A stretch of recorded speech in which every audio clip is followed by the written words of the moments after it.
First, we had Twilight, then there was the Hunger Games. Now we have Divergent.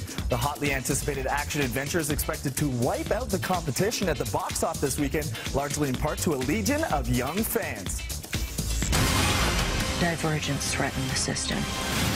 It won't be safe until they're removed. Had a chance to watch this with your target demographic. People were applauding, they were cheering, and I think above all they relate to a lot of themes. What would you say is the one question surrounding this film that stood out to you? What I really love about Divergent is it's a world that you can sort of relate to, even though it is a little bit larger than life. It deals with genocide, it deals with, society taking over another society, opposing opinions. I think that it really questions the way society pigeonholes people. I think Beatrice stands for everyone when, she's a Divergent. She's more than one thing.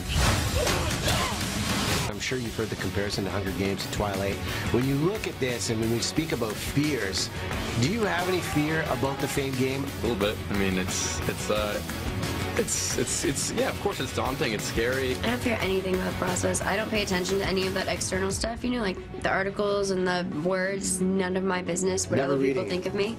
Yeah, and it's also none of your business what I think of you, so you sort of realize that, and then you realize that everything is always going to work out. And you just have fun. I mean, this is such an amazing time in my life, and I'm so lucky to be on the ride and on the journey I'm on. The biggest fear is being basically pigeonholed into one thing, and for true longevity, trying to be an actor, then I think you just need to be constantly changing, Madonna style.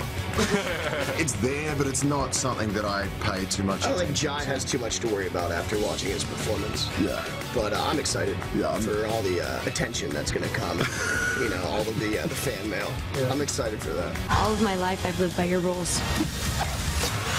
Not anymore.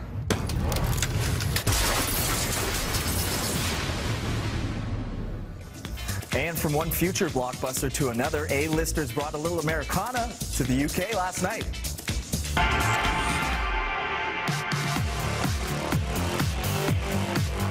The stars of Captain America turned up the heat in London, especially Scarlett Johansson, who recently announced she's expecting her first child. The stunner, who reprises her role as the Black Widow, explains how she maintains her privacy while being one of the biggest names in the business. I have it pretty good. I'm mostly boring.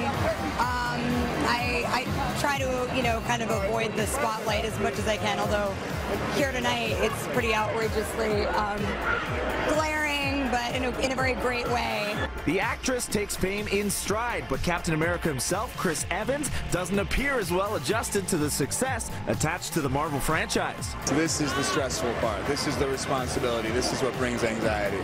When an actor stands up during one of the people in the audience and says, "I'm an actor, and what can I do?" and asks Sean Penn or whoever, "What can I do to reach your level?" or whatever, and you just want to say, "That's it, you never will be famous." That's Louis C.K. from a 2008 radio interview with Stephen Merchant, and boy, was he ever wrong. Hey, Mr. Penn. My name's Bradley Cooper. I'm a second-year actor. Turns out you can ask Sean Penn a question and still become a megastar, just as the Oscar-nominated Bradley Cooper did years later. The bigger irony? The pair appeared in last year's hit American Hustle together. So the Muppets and Divergent will battle it out this weekend at the box office to see who's most wanted. Which one are you going to go see? Just tweet us at NCity.